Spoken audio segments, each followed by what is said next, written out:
Hi there beautiful people. I hope you all are okay. Thank you for your time and appreciation. Today we are going to talk about the problem faced by students and teachers while copying tables from PDFs. Let's get started. Here you can see typical table which you want to copy to the Word file. Let's copy it by right mouse click and then click copy. Or by pressing Ctrl+C button. If we see carefully, the colon sign is separating the both columns. So we will replace this sign with tab. For this you need to open Find and Replace by pressing Ctrl+H key. Right colon sign in Find What option and tab sign in Replace with section.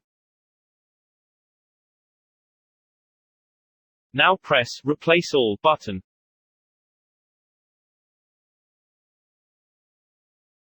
We have to enter paragraphs where it needed.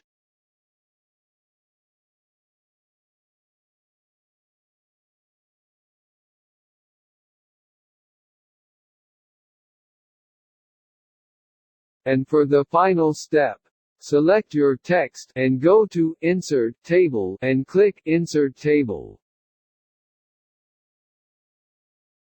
That's it guys. I hope you like it. If you are new to my channel, you can explore more interesting tips and tricks. Please, don't forget to subscribe.